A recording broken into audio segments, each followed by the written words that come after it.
오늘 요한복음 11장 55절부터 12장 11절까지 본문 말씀이고요. 한 지붕 세 가족이란 제목으로 같이 말씀 나누겠습니다. 11장에서 예수님께서 드디어 죽은 지 나흘 돼서 이미 냄새가 나는 나사로를 소생시키시는, 다시 살리시는 그런 마지막 7번째 표적을 보여주십니다. 이 일 때문에 많은 자들이 예수를 믿게 됐지만 그 중에 또한 어떤 자들은 이 사실을 바리새인들에게 악의를 품고 고발을 하죠. 보고를 하죠. 그리고 그 보고를 들은 바리새인들은 산헤드린 공회를 열고 그 공회에서는 예수를 이 일로 말미암아 죽이기로 작정합니다. 결심을 하는 거죠. 그 당시 대제사장이었던 이 가야바가 사실은 본인은 악의를 가지고 이 죄성을 가지고 이야기를 하는 거예요. 한 사람을 희생시켜서 모든 민족이 다 사는 게 낫지 아니하냐. 그 의도는 뭐였죠? 동기는 자기들이 가진 기득권이었습니다. 무엇이 너희의 것, 너희가 소유한 것과 너희가 가지고 있는 그 지위, 권세, 거기에 유익한지를 생각해봐라. 그리고 민족을 위하여 무엇이 좋은지 생각해봐라. 사실은 자신들이 가지고 있는 기득권을 지키기 위해 한 사람쯤 제거해도 아무렇지 않다라고 하는 것이 그 당시 가야바의 생각이었고, 그 생각은 70인의 모든 산헤드린 공회원을 만족시켰습니다. 그래서 그날부터 예수를 죽이기로 결정을 한 거죠. 오늘 본문은 그 일이 일어나고 나서 예수님께서 제자들과 함께 그 사실을 들었죠. 자기를 죽이려고 결정했다는. 그래서 드러나지 않게 조용히 에브라임에 거하시다가 유월절을 6일 남겨놓고 이제 예루살렘 상경하시는 길에 다시 베다니에 이른 장면입니다. 베다니에서 예루살렘까지는 약 2마일, 4km가 안 되는 거리였기 때문에 상당히 가까운 거리죠. 그래서 오늘 배경은 가까워져 온 유월절을 그 시기로 하고 있습니다. 55절에 유대인의 유월절이 가까움에 많은 사람이 자기를 성결하게 하기 위하여 유월절 전에 시골에서 예루살렘으로 올라갔더니, 요한복음에 등장하는 요한이 언급하는 세 번째 유월절입니다. 첫 번째는 예수님께서 성전 정화하던 그 시기를 요한복음 2장 13절에서 유대인의 유월절이 가까웠다라고 하는 표현이 있었고요. 두 번째는 오병이어의 표적을 보여줬을 때, 그때도 요한복음 6장 4절에 마침 유대인의 명절 유월절이 가까운지라 라고 표현되어 있습니다. 그리고 오늘 본문에서 유대인의 유월절이 가까움에 라고 되어 있죠. 그래서 세 번째 예수님의 이 요한복음에 나오는 예수님이 맞으시는 유월절이고요. 이것은 예수님의 공생의 기간이 2년이 조금 넘었다라는 사실을 방증해 주는 증거입니다. 그리고 첫 번째 유월절이 성전 정화를 했을 때 헤롯 대왕 성전이 재건할 때로부터 46년이 됐다라고 했기 때문에 그게 AD 28년입니다. 그래서 AD 28년이 요한복음에 나오는 첫 번째 유월절이고, 오늘이 세 번째 유월절이라고 친다면 예수님께서 죽으시고 부활한 해는 AD 30년이 되는 거겠죠. 요한복음 상의 연대로 그렇습니다. 이 유월절이 가까웠기 때문에 많은 사람들이 자기를 성결하게 하기 위하여 유월절 전에 시골에서 예루살렘으로 올라간다라고 하는 것은 시골 사람이 상경한다라는 똑같은 의미로, 우리나라랑 완전히 똑같아요. 그런 의미로 사용된 것이고, 많은 사람이 자기를 성결하게 하기 위하여라고 하는 것은, 이 유월절은 이스라엘의 3대 절기로 이스라엘의 모든 남자는 다 그 절기 때 하나님 앞에, 성전 앞에 나와야 됩니다. 하지만 부정한 자는 유월절을 지킬 수가 없었죠. 그래서 자신이 시신을 접촉하는 등 부정하게 된 사람들은 유월절 전에 정결하게 되기 위해서 의식을 치르기 위해 예루살렘 성으로 일찍 올라간다는 것입니다. 민수기 9장에 그러한 정결 예식이 나와 있죠. 그리고 정결 예식이 일주일 정도면 다 완료가 될 수 있기 때문에 한 일주일 전에는 미리 올라가서 결례를 행하는 자들이 많았죠. 물론 예수님께서는 부정하지 않기 때문에 결례를 행할 필요는 없었지만 어쨌든 시기는 이 유월절에 가까운 시기고요. 그리고 그 유월절은 예수님이 십자가에 못 박히시는 유월절입니다. 그러니까 즉 지금 이 사건은 예수님이 십자가에서 죽으시기 얼마 전이에요, 사실은. 그 마지막 유월절이 지금 일주일도 안 남은 그런 상태에서 지금 벌어진 사건입니다. 그들이 예수를 찾으며 성전에 서서 서로 말하되 너희 생각에는 어떠하냐? 그가 명절에 오지 아니하겠느냐 하니 이는 대제사장들과 바리새인들이 누구든지 예수 있는 곳을 알거든 신고하여 잡게 하라 명령하였음이러라. 명령이 내려졌죠. 예수를 신고해서 체포하게 해라. 체포해서 뭐 하려는 거죠? 재판을 하겠지만 그 재판은 이미 결정된 것입니다. 예수를 죽이기로 결정된 재판을 하기 위해서였죠. 56절 그들이 예수를 찾으며 그 이유가 이미 이러한 명령을 내렸기 때문이다. 그럼 예수를 찾는 목적은 발견하고 신고하려고 하는 사람들 있겠죠. 물론 이 사람들 중에는 예수님을 긍정적으로 바라보는 사람들도 있었던 것 같습니다. 중요한 것은 결례를 행하기 위해 예루살렘에 온 많은 사람들, 시골에서도 올라왔다고 했죠.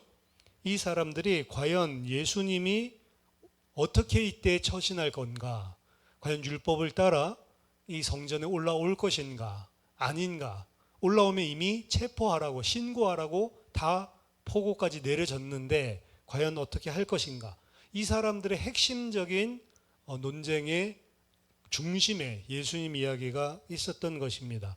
이러한 분위기는 요한복음 7장의 초막절 당시에 유대인들 사이에 옥신각신했었던 것과 유사한 것이고, 지금은 이미 당국에서 죽일 것을 이미 결의했기 때문에 그러한 갈등과 논쟁은 가장 최고조에 이르렀다라고 볼 수가 있습니다.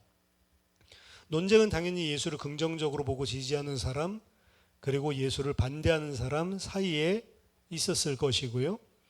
하지만 이들 두 가지, 예수를 지지하거나 반대하는 자들 사실은 똑같은 수준입니다. 왜냐하면 반대하고 있는 이들도 예수에 대해 진짜 적대감을 가지고 막 죽이고 싶어 하는 그런 적대감을 가진 정도도 아니었고요. 반대로 지지하는 자들 또한 사력 있게 예수를 믿고 제자가 되어야겠다라고 하는 진지한 생각이 없었던 자들이었습니다. 이들은 그냥 열광적인 분위기에 편승하는 정도, 그 속에서 계속 말만 떠들고 관심을 보이고 있는 구경꾼들이죠. 그리고 그들의 그러한 열광은 오병이어 때와 마찬가지로 잘못된 것에 기초하고 있었음을 알 수가 있습니다. 그래서 이 사람들은 사실은 어떻게 보면 지지한다라고 하더라도 실제로 지지하는 사람이 아니에요. 지지한다 하더라도 믿음 있는 게 아닙니다. 겉으로는 마치 예수를 지지하고 예수를 웅변하는 것 같지만 그들에게는 전혀 믿음도 없고, 그 웅변하고 지지하는 것 자체가 분위기에 휩쓸려 영향받고 있는 상태라고 볼 수가 있는 거죠. 이들이 무리이고 그들이 가진 신앙이 무리신앙입니다. 신앙이라고 볼 수 없는 신앙이죠. 무리신앙, 대중신앙. 분위기에 편승해서 나도 믿는 것처럼, 그러다가 진짜 바람 불면 싹 떨어져 나가는, 오늘날의 이러한 무리신앙이 교회 안에 많다는 것입니다. 그래서 진짜 핍박이 일어나고 진짜로 예수 믿는 것 때문에 환란이 일어나면 훅 떨어져 나갈 사람, 바람 한번 불면 떨어져 나갈 무리신앙, 대중적인 신앙을 가지고 있는 자들이 많다는 거죠. 여기 오늘 이야기하고 있는 이 논쟁을 벌이고 있는 말 많은 이런 지지하는 자들은 이런 무리신앙을 가진 자들이었다. 12장 1절입니다. 유월절 엿새 전에 예수께서 베다니에 이르시니 이곳은 예수께서 죽은 자 가운데서 살리신 나사로가 있는 곳이라. 거기서 예수를 위하여 잔치할새 마르다는 일을 하고 나사로는 예수와 함께 앉은 자 중에 있더라. 자, 예수님께서 유월절 6일을 남겨놓고 어떻게 보면 그곳에 계시다가 이제 예루살렘으로 올라갈 요량으로 혹은 예루살렘을 올라가는 길에 거쳐서 가기 때문에 그곳에 다시 방문했을 수도 있겠죠. 무엇이 진실인지는 본문은 이야기를 하고 있지 않지만 일단 예수님은 유월절 엿새 전에 베다니에 당도하게 되셨고 거기에서는 예수를 위하여 잔치할세, 잔치가 벌어졌습니다. 근데 사실은 잔치는 아니고요. 데이프논이라고 하는 단어인데요. 하루 중에 어떤 식사라도 가르칠 수 있는 그런 식사. 그러니까 거기서 예수를 위하여 식사가 차려졌다. 이 정도로 해석을 하면 되겠습니다. 하지만 그러한 식사는 좀 특별한 것 같습니다. 왜냐하면 그곳에 나사로도 있었고 나중에 이 사실을 들은 많은 사람들이 예수도 보려고 하고 나사로도 보려고 하고 모여들었다라고 하는 것을 봐서 그냥 자그마한 식사는 아니었고 어떻게 보면 이 나사로 집이 부자랬죠. 마을 사람들 초청해서 잔치같이 우리나라 개역개정에서 해석한 것처럼 그렇게 큰 식사를 했을 가능성도 여전히 있습니다. 마리아는 지극히 비싼 향유 곧 순전한 나드 한 근을 가져다가 예수의 발에 붓고 자기 머리털로 그의 발을 닦으니 향유 냄새가 집에 가득하더라. 이때 예수님께서 앉으셔서 식사를 한다고 했는데 앉다가 아니고요. 앉다가 아니고 사실은 비스듬하게 누워서 식사하는 게 유대인들의 관습이었습니다. 그러니까 예수님께서 차려진 상 앞에 나사로 또 다른 사람들과 함께 비스듬히 누워서 되게 느긋하게 식사를 하겠죠. 그렇기 때문에 사실은 발에다 향유를 뿌리고 그리고 발로 그것을 씻을 수 있는 거죠. 마리아가 예수님께 부은 그 향유는 지극히 비싼 향유, 곧 순전한 나드 한 근이다 라고 이야기를 합니다. 나드는 인도에서 자라는 나드 식물의 뿌리와 이삭으로부터 추출한 기름인데 뿌리에서 추출한 기름의 양이 극소량이었다고 합니다. 그러니까 이 한 근이라고 하는 것은 오늘날로 치면은 11온스, 330ml, 향수 330ml 생각해 보시면 되겠죠? 그 정도의 양인데 그 정도의 양이 지극히 비싸다고요. 그래서 나중에 보면 알겠지만 300데나리온에 팔 수 있었겠도다라고 이야기를 하죠. 향수 한 병이 300데나리온 정도의 가치가 있는 상당히 비싼 것이었다. 300데나리온 하면 1데나리온이 일꾼의 하루치 품삯이거든요. 그건 300일치 품삯이니까 그러면 안식일 빼놓고 또 공휴일 빼놓고 일을 하겠죠. 그렇게 생각을 해본다면 1년치 연봉이 되는 거예요. 한 사람에. 그러니까 이게 얼마나 비쌉니까? 요즘으로 치면 한 5천만 원 정도 최소 하는 거겠죠. 그러니까 이것을 예수님께 부었다. 오늘 본문에서 예수의 발에 부었다라고 했는데 마태복음과 마가복음에는 예수의 머리에 부었다라고 이야기가 되어 있죠. 머리에만 부은 게 아니고 사실은 예수님께서 이건 나의 장례를 위한 것이다 라고 이야기를 했기 때문에 아마 온몸에 다 붓지 않았을까라고 생각도 합니다. 근데 오늘 온몸에 다 부었을 때 마태와 마가는 예수님의 머리에 부은 것을 중점적으로 봤고 왜냐하면 머리에 붓는다, 기름을 붓는다 라고 하는 것은 왕을 표현하는 거거든요. 근데 오늘 본문에서는 예수님께서 그의 발에 향유를 뿌렸다. 여기에 집중해서 보고를 하고 있는 것은 이 예수님을 바라보고 있는 이 마리아가 예수님을 지극한 겸손과 자기 낮춤을 통해 예수님을 사랑하는 모습을 보여주고 있는 것입니다. 어떻게 보면 발은 가장 인간으로 치면 더러워질 수 있는 곳이고 가장 낮은 곳이죠. 근데 그곳을 머리털로 닦아줬다라고 하는 것은 여자의 머리는 영광, 명예를 이야기하거든요. 자기의 명예, 영광을 다 땅바닥에 쳐박고 예수 그리스도의 발만큼도 못하다라고 하는 것을 표현하고 있는 지극한 낮춤, 자기 낮춤, 그리고 예수님을 지극히 높이심을 상징적으로 표현하고 있는 것입니다. 4절 5절 보면 제자 중 하나로서 예수를 잡아줄 가롯 유다가 말하되 이 향유를 어찌하여 300데나리온에 팔아 가난한 자들에게 주지 아니하였느냐 하니, 오늘 본문에서는 대표적으로 가룟 유다를 지명하고 있지만 사실은 이 생각은 가룟 유다뿐만이 아니고요, 다른 사람들, 심지어 다른 제자들까지도 마찬가지였습니다.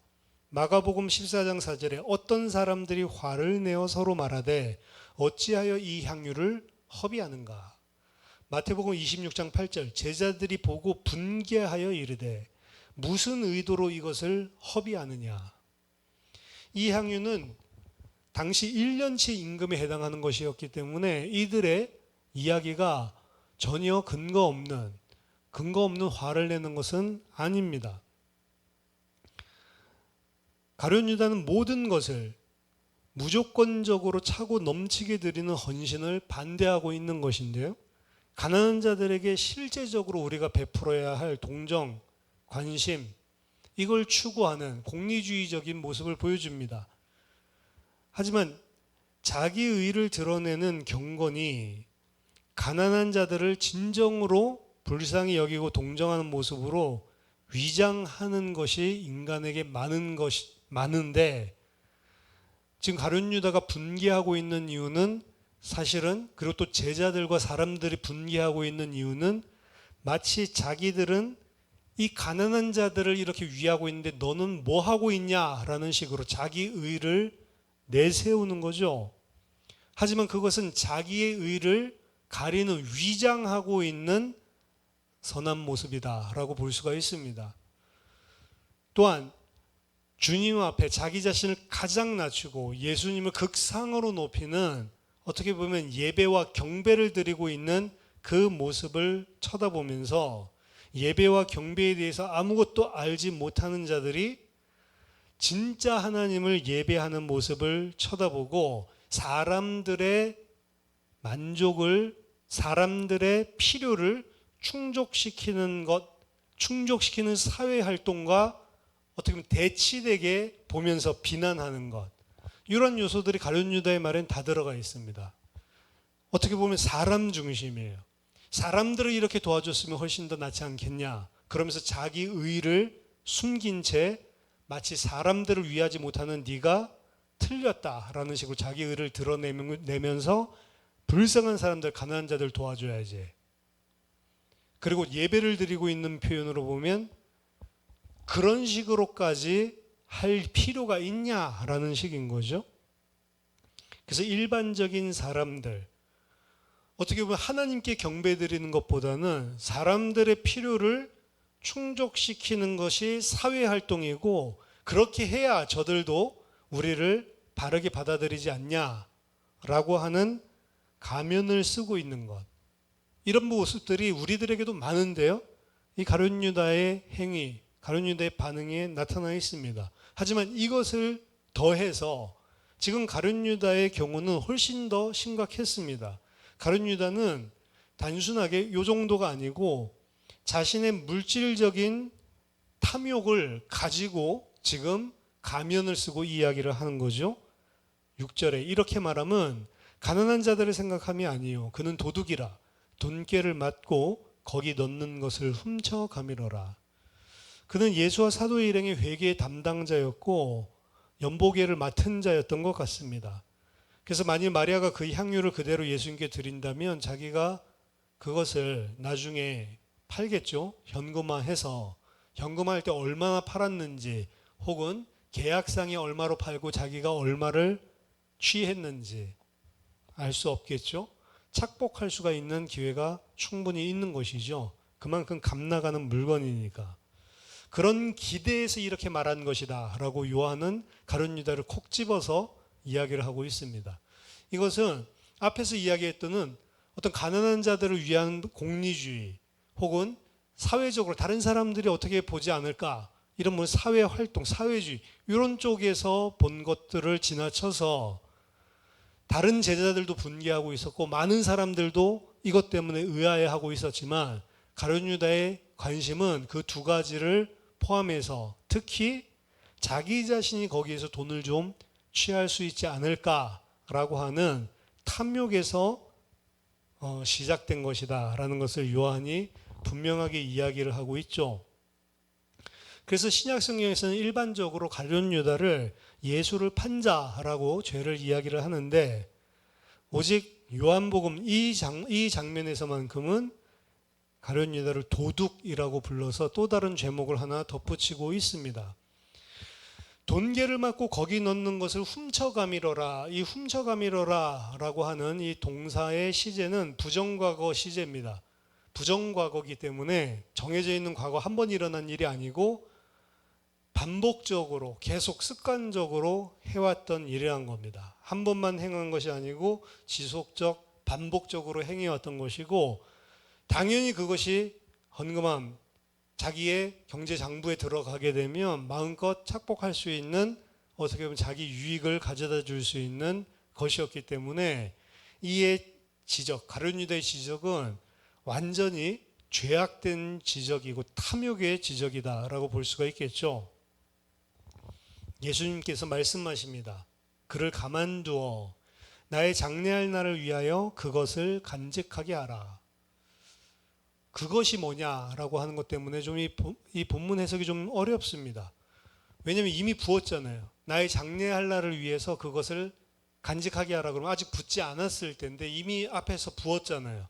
붓고 머리털로 발까지 다 닦아준 것이었기 때문에 사실 이 해석이 어려운 거죠. 개역개정식으로 둔다면 문맥상 말이 안 맞는 거죠. 그냥 두어라. 그 향유 뒀다가 나 나중에 장례할 때 그때 사용할 수 있도록 간직하게 두어라. 이런 의미로 해석이 되기 때문에, 그런데 이제 이미 향유가 깨어지고 부어졌기 때문에 이렇게 이해하기는 힘든 것이죠.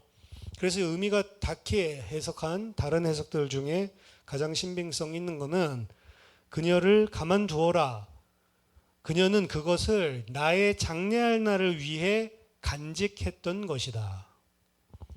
그러니까 어떻게 보면 예수님께서 그 향유를 마리아가 소유하고 있었던 목적 자체가 이미 나의 죽을 것을, 어떻게 보면 나의 장래를 내다보고 그때 사용하기 위해서 그녀가 지금까지 그거를 품어왔다.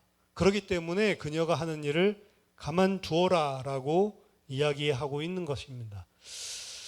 예수님의 생각들 자체, 제자들이 가지고 있었던 생각들 자체가 틀린 것은 아니다라고 이야기합니다. 가난한 사람들에게 나눠주는 게 좋죠. 그걸 부정하지는 않습니다. 예수님도 그게 맞다라고 어떻게 보면 인정하시지만, 지금 마리아의 행위는 예수님께서 대속적인 죽음을 죽으시는 그 장례를 위한 준비의 성격을 가지고 있는 것이다라는 것을 깨우쳐 주시는 거죠.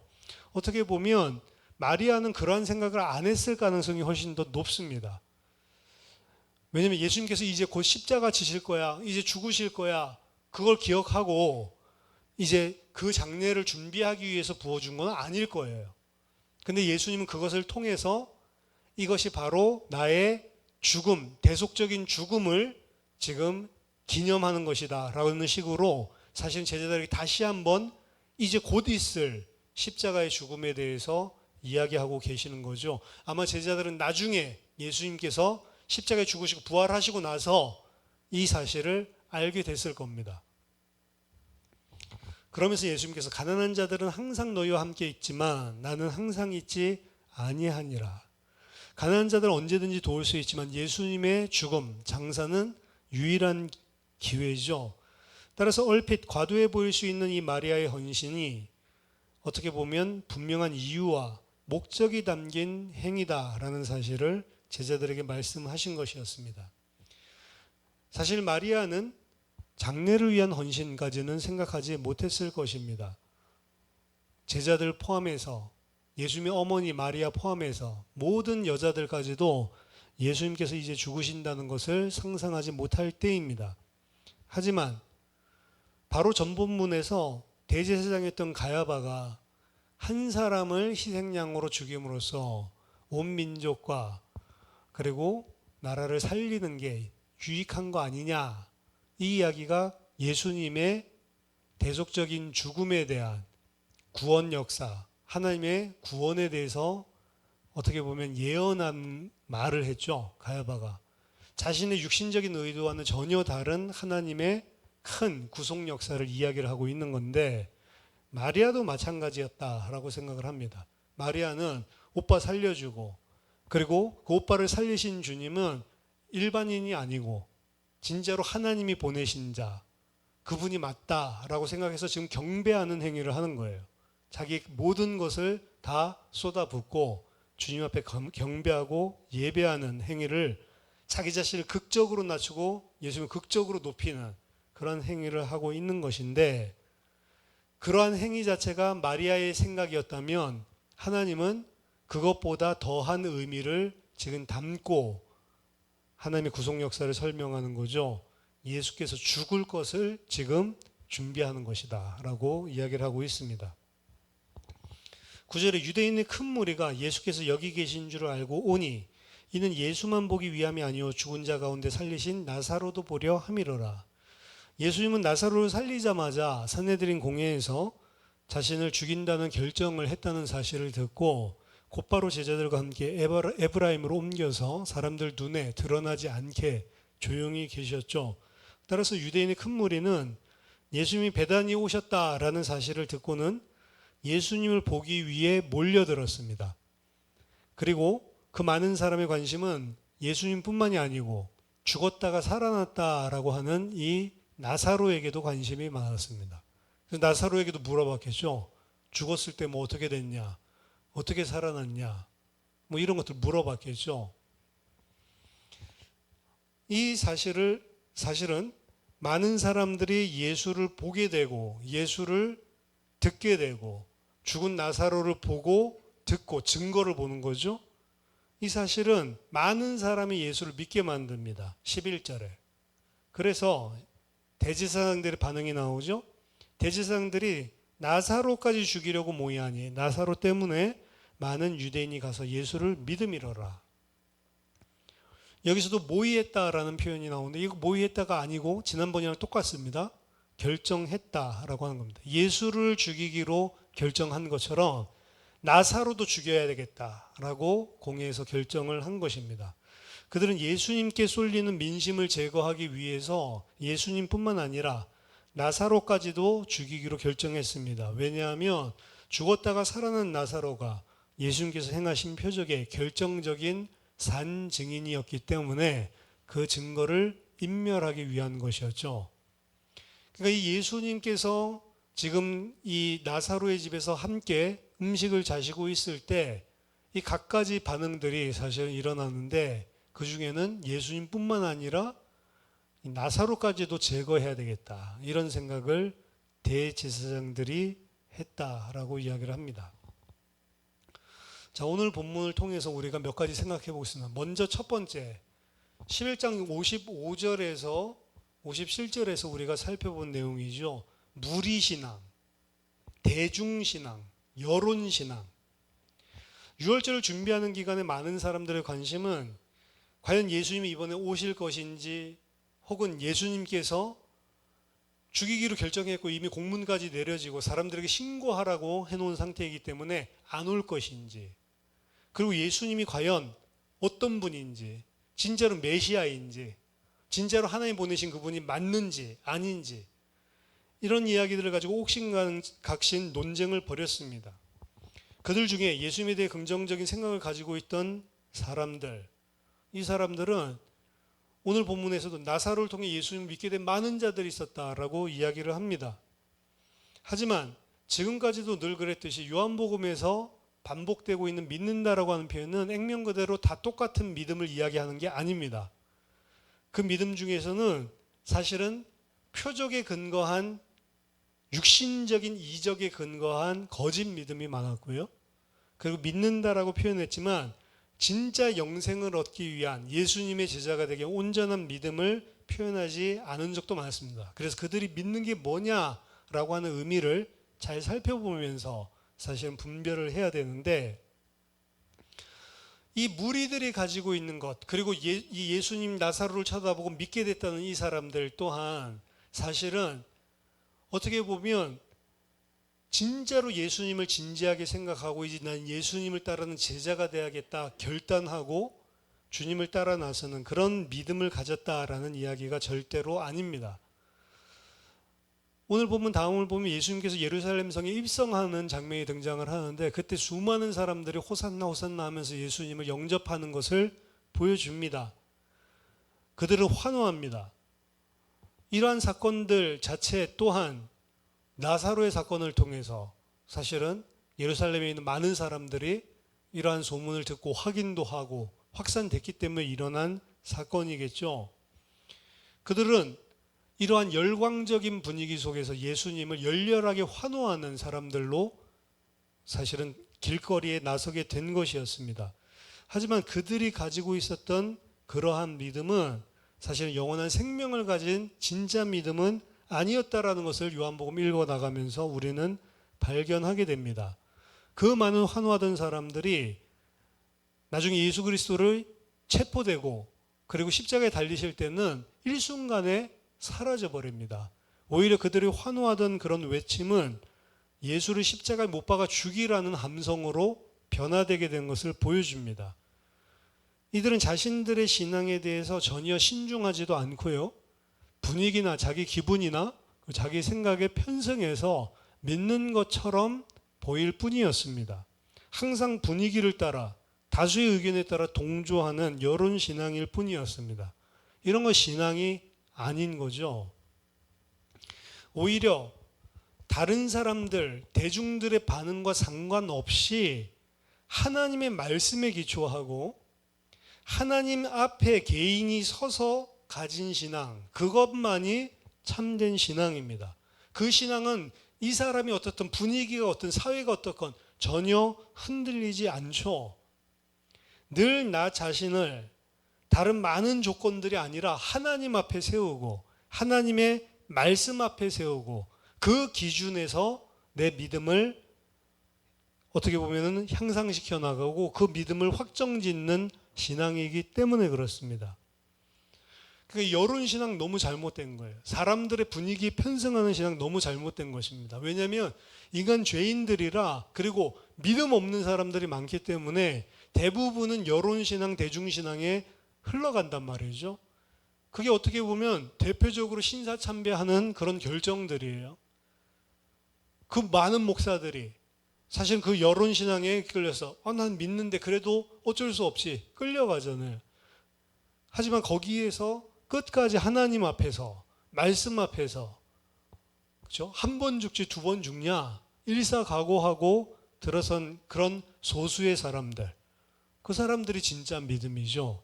사람들이 어떻든 여론이 어떻든 이것 때문에 내가 어떤 불이익을 당하든 그것과 상관없이 하나님 앞에서 말씀 앞에서 내 기준을 가지고 신앙을 가지는, 그게 바른 신앙인 거죠. 바울 또한 이런 고백을 합니다. 내가 만일 주다이저들은 예수 안 믿는 사람들이 아니에요. 예수를 믿으면서도 율법을 지켜야 된다 주장하는 사람들입니다. 내가 만약 그들처럼 할례를 받아야 된다, 그래도 율법을 지키고 음식 규정을 지켜야 된다라고 말한다면 굳이 이런 고난과 핍박을 당할 이유가 있겠냐라고 이야기합니다. 더 편하게 많은 사람들에게 인정받으면서 하나님의 일을 할 수 있지 않았겠냐. 하지만 바울에게 있어서 이것은 절대로 하나님의 사역의 기준이 될 수 없었습니다. 편하게 많은 사람들에게 어떻게 보면 그들이 꺼리끼지 않는, 그들이 받을 만한 그런 사역을 했다면 바울 또한 어려움을 겪지 않았을 것이죠.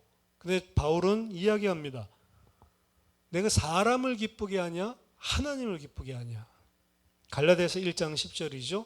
이제 내가 사람들에게 좋게 하랴 하나님께 좋게 하랴. 사람들에게 기쁨을 구하랴. 내가 지금까지 사람들의 기쁨을 구하였다면 그리스도의 종이 아니니라. 그가 생각하는 것은 오직 하나님을 어떻게 기쁘시게 할 것인가.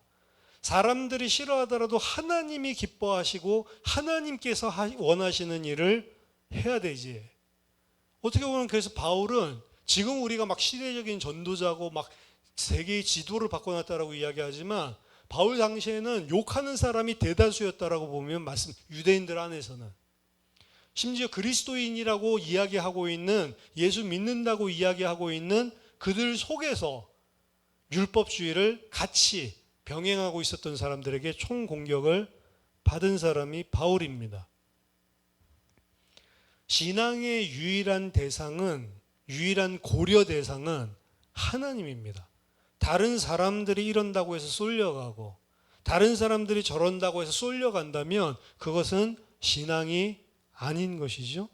하나님만 바라보고 하나님만 의뢰하고 하나님의 뜻을 분별하고 하나님 말씀 앞에서는 진정한 신앙의 소유자가 되어야 된다. 여론신앙, 대중신앙 이런 거 말고요. 두 번째입니다. 오늘 제목 한재붕 세 가족인데 이 12장에 나와 있는 세 종류의 사람들이 나와 있어요. 물론 좀 전에 대중신앙까지 하면 네 사람이지만 예수님의 이 대속적인 죽음이라는 사건을 앞에 두고 이 사람들이 일어난 반응입니다. 먼저 첫 번째 마리아죠.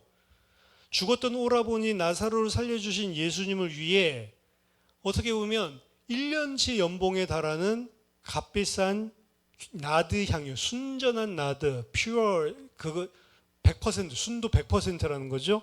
나드 향유를 전부 다 부었습니다.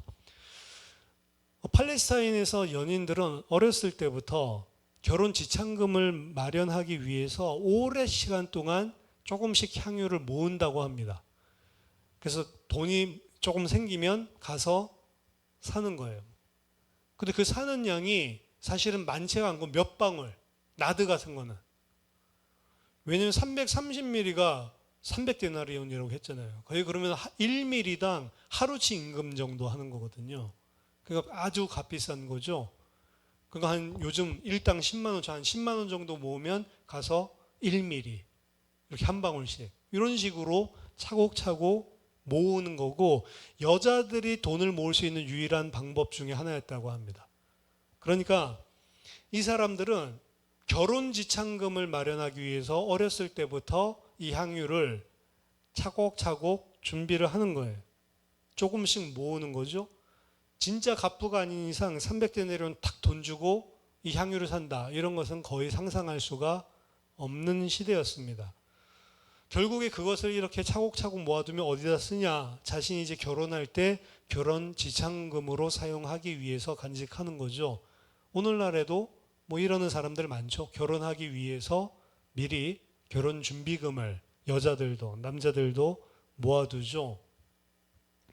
그래서 결국에는 그 차곡차곡 모아둔 돈이 이렇게 쌓여서 큰 액수가 된 것이었고, 어떻게 보면 마리아 또한 그런 여인들의 관습을 따라서 자기 자신의 미래를 설계하고 가정을 꾸릴 때 사용하기 위해서 평생을 차곡차곡 쌓아 나왔던 그러한 값진 향유였다라고 볼 수가 있는 거죠.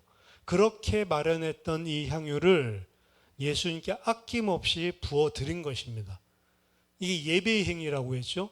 부어드리는 것도 중요하지만 그것을 그분의 발에 그리고 자신의 머리털로 닦아줬다. 모든 것을, 예수님의 죽음이라는 것을 남겨두고 그 죽음을 보고 이것은 그 장례를 준비하는 것이다 라고 예수님께서 말씀을 해주셨는데, 한 부류는 그 예수님의 죽음 앞에 자기의 모든 것을 다 내어드리고 그분을 나의 온전한 주님으로 섬기고 영접하는 이러한 일이 마리아에게서 벌어지고 있는 것입니다. 하지만 두 번째, 마리아와 똑같은 현장 속에 있었던 가룟 유다에게는 마리아를 겉으로는 공리적인 이유로 맹비난을 하지만 실제로는 자기 사적인 욕심, 이속을 차리기 위해서 그런 거짓말로, 위선된 행위로 지금 마리아를 비난하고 있다라는 사실을 요한이 밝히고 있죠. 예수님의 죽음, 예수님의 장례라는 사실을 앞에다 두고 뭐만 생각하고 있냐? 내가 취할 이속만 생각을 하고 있는 거예요. 예수님을 죽음을 바라보는 태도가 내가 취할 이속만 생각을 하고 있는 것입니다. 이 사람은 겉으로는 예수님을 믿는 척, 예수님이 가장 기뻐하시는 일을 하는 척하지만 속으로는 뭐예요? 나 자신, 개인적인 이속만이 모든 가치를 기준한, 모든 가치를 결정짓는 그런 사람인 거예요. 그러니까 앞에 보면 교회에서 온전한 헌신을 하는 사람, 그러니까 가룟 유다 같은 경우는 겉으로는 헌신을 하는 것처럼 주님이 원하시는 뜻을 행하는 것처럼 하지만 속으로는 자기의 개인적인 이속만 취하는 사람. 그리고 마지막 대제사장들이죠. 가룟 유다보다도 좀 더한 인물인데 영적으로 본다면 똑같습니다. 사실은 이들은 아예 겉으로도 예수를 죽이기 위해 표방을 하고, 그리고 어떻게 하면 죽일지 날마다 그 생각을 하는 사람들이었고, 심지어 자신들이 취하고 있는 이 기득권을 유지하기 위해서라면 예수님뿐만 아니라 나사로까지도 죽이기로 결정하는 사람들이었습니다. 왜? 많은 사람들이 믿게 되는 증거를 인멸하기 위해서. 이 한 가지 사건 속에서 이 세 종류의 사람의 가치관이 드러나는 거죠. 평생을 준비했던 혼인지참금을, 엄청난 금전적인 가치를 가진 향유를 주님께 드린 마리아. 이 마리아의 행위를 보면서 어떤 이는 야, 이 향유를 다 드려야 되나 말아야 되나 이런 고민을 했을 것이다. 아무래도 인간이기 때문에 아까워했을 것이다. 이렇게 생각을 하고 설교를 하는 사람들도 간혹 있습니다. 하지만 그렇지 않습니다. 왜냐하면 지금 마리아의 이 행위는 뭘 설명하고 있는 거냐면 그녀가 지금 가지고 있는 가치관을 설명하고 있는 거예요. 진정한 가치를 발견한 사람은 마리아 같은 헌신을 하고도 그것을 아까워하거나 주저하거나 하지 않습니다. 왜냐하면 진짜 가치 있는 것을 발견하면 별로 가치 없는 것에 신경을 쓰지 않는 게 사람이에요. 진짜 좋은 것을 가지고 있으면 그거보다 덜한 거 봐도 아무런 감동을 받지 못하는 게 인간입니다. 그래서 자동차는 점점 좋은 걸 타야지, 좋은 걸 타다가 나쁜 걸 타면 사람이 힘들다, 이런 말을 많이 하거든요. 옷도 마찬가지입니다. 너무 진짜 마음에 드는 게 하나 발견됐는데 값이 좀 비싸. 그러면 가격이 좀 그러니까 다른 옷을 보고 다니면 절대로 눈에 안 차는 게 인간입니다. 좋은 게 가치로 들어와 버리면 그 다음 거는 신경이 안 쓰인다니까요. 아예 안 해버리지. 진짜로 저 옷을 사야 되는데 다른 옷을 갖다 대체로 산다? 좀 싸기 때문에 절대로 그 만족을 줄 수도 없고요. 그런 가치를 아는 사람, 저거 못 살 바에 안 사는 게 낫다, 안 사는 사람도 있어요. 그게 인간입니다. 마리아에게 들어가 있는 가치를 봐야 되는 거예요. 진짜 그 가치가 들어가 있기 때문에, 그 표현이 어디서 나온 거냐면 머리털, 발에다 이런 것들이 다 그녀가 모든 것을 다 드릴 만한 가치를 주님에게서 발견한 것이기 때문에 그렇게 행하는 것이거든요. 진짜 헌신을 하고 있는 겁니다. 진정한 가치를 발견한 사람만이 진정한 헌신을 할 수 있는 것이고, 그리고 그렇게 한 헌신한 사람이요, 헌신했다고 생각하지도 않아요. 아깝다고도 생각하지 않고 당연한 것으로 여깁니다. 그것이 아깝다고 생각하지 않았을까 생각하는 사람은 그 사람 가치가 지금 그렇기 때문에 그 생각을 하는 거예요. 그 사람은 진짜 헌신을 할 수가 없는 것입니다.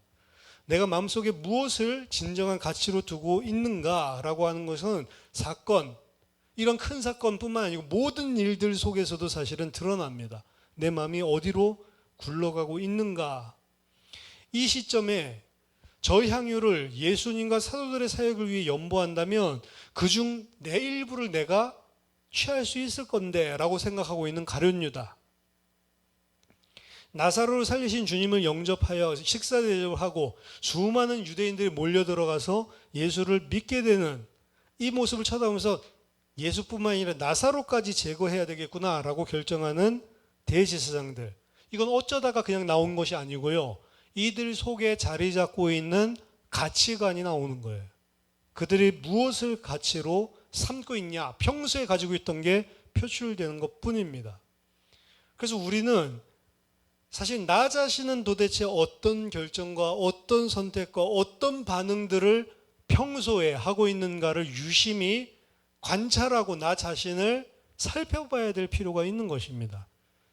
왜냐하면 그게 바로 내 속에 있는 가치관을 드러내기 때문에 그렇습니다.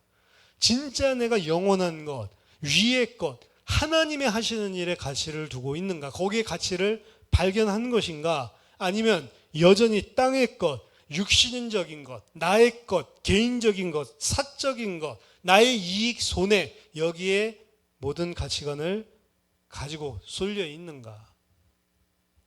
하나님의 것을 절대적인 가치로 가지고 있는 사람, 절대적인 가치관으로 소유하고 있는 사람은 진짜 헌신을 할 수 있는 거예요. 그리고 헌신하고 깨끗합니다. 이 사람은 자기 의를 내세우는 법도 없고 내가 얼마나 이렇게 해서 했는데 이런 식의 말이 나중에 안 나와요.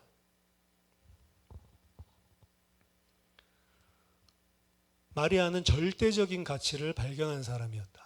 하지만 가룟 유다는 상대적인 가치를 발견한 사람이에요. 예수님 따라다니기 때문에 가치를 발견하지 못한 거 아니죠? 하지만 그의 가치관은 여전히 상대적입니다. 주님의 올인이 아니에요.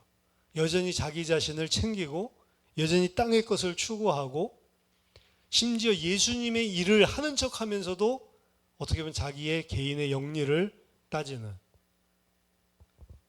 자기중심적인 세상적인 육신적인 가치가 여전히 그를 붙들고 있는 거죠.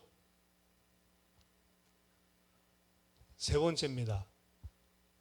이러한 하나님 앞에 선 신앙, 이게 첫 번째 우리가 살펴봤던 내용이죠. 그리고 두 번째, 마리아가 했던 절대적인 가치관을 가지고 있을 때, 이 두 가지 1번, 2번 여기서 핵심적인 내용을 가지고 있을 때 우리는 진짜 주님을 위해 진정한 헌신을 할 수 있습니다.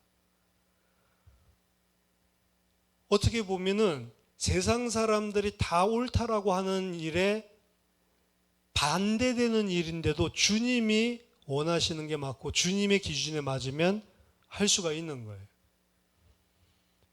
아까 전 신사참배 얘기했죠. 교회에서 목사들이 다 옳다고 이야기하는데도 하나님 앞에서 주님 앞에서 아니라고 하면 모든 반대를 다 받고 그것 때문에 억울하게 고난을 받아도 그것 때문에 살 수 있는 것입니다.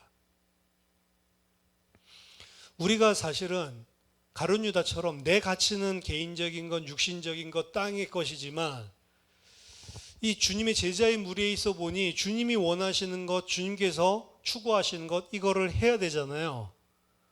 가치관이 안 바뀌더라도 그거를 해줄 수 있어요. 충분히. 분명히 그 일을 할 수 있습니다. 그걸 해주는 이유는 뭐냐? 예수님을 쫓아가야 되기, 제자가 돼야 되기 때문에. 그 가룟 유다뿐만 아니고 제자들 다 마찬가지였거든요. 그 왜 예수님을 쫓아가서 제자가 돼야 되는데? 그래야 예수님 메시아 되셨을 때 한 자리 차지하니까. 그러니까 가치가 다른 것인데 어떻게 보면 자기 진짜 속에 숨겨져 있는 그러한 육신적인 가치를 만족시키기 위해서 자기 가치에 반하는 일을 할 수도 있다고요, 우리가. 하지만 그렇게 하는 것은 절대로 하나님의 앞에서 올바른 헌신은 될 수가 없습니다. 진짜 헌신이 될 수가 없어요. 왜냐하면 그거는 나중에 본전심 생각나게 돼 있어요. 반드시. 절대로. 그리고 지속을 못합니다. 내가 왜 이렇게까지 하는데 아직 이렇게 안 해주나 라고 하는 생각이 생기고 내가 그때 왜 그렇게까지 했나 라고 후회가 생겨요. 나도 한옥 하면 다 깨트려 놓고 후회하는 거 아니야? 이런 생각이 드는 겁니다. 근데 마리아가 진짜 절대적인 가치, 거기서는 진정한 헌신이라면 그런 이야기가 안 나오는 거죠. 하나님 앞에 선 신앙과 그리고 절대적인 가치를 위의 것, 주님의 것으로 가지고 있는 사람, 이 사람만이 진짜 헌신을 할 수 있다. 근데 교회 안에서 진정한 헌신을 하는 사람들이 소수예요. 진정한 헌신을 하는 사람이 없기 때문에 색안경을 끼기도 많이 합니다. 근데 진짜 주님께서 원하시는 것은 어떻게 보면 자기가 가지고 있는 가치 그대로 어떻게 보면 외식하지 않고 순전하게 나오는 삶을 원하는데 아까 세 종류의 사람 중에서 어떻게 보면 가룟 유다가 최악입니다. 자기가 가지고 있는 가치랑 자기가 행하는 거랑 전혀 반대되죠. 위선적이죠. 차라리 대제사장들은 행동하는 거나 지네들이 가지고 있는 가치랑 일관적이잖아요. 그렇죠?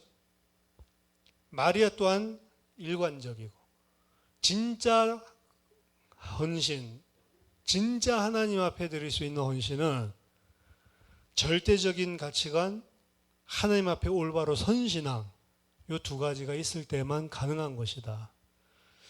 오늘 마리아가 자기의 어떻게 보면 재산을 바친 게 아니고요. 자기의 전 인생을 바친 것입니다.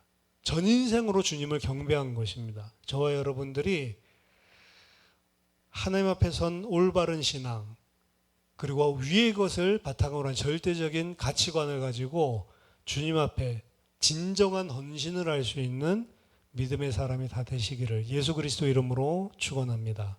기도하겠습니다. 살아계신 하나님 아버지, 은혜를 감사드립니다.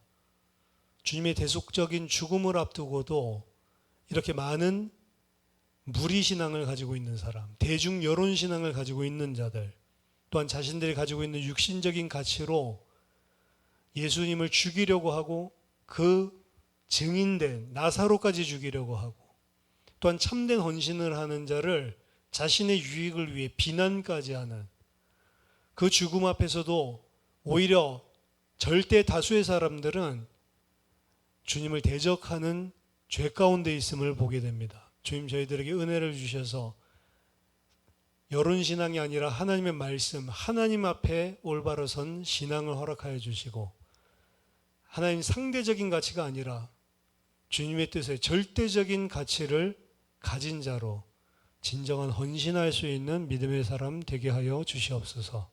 예수 그리스도 이름으로 기도하옵나이다. 아멘.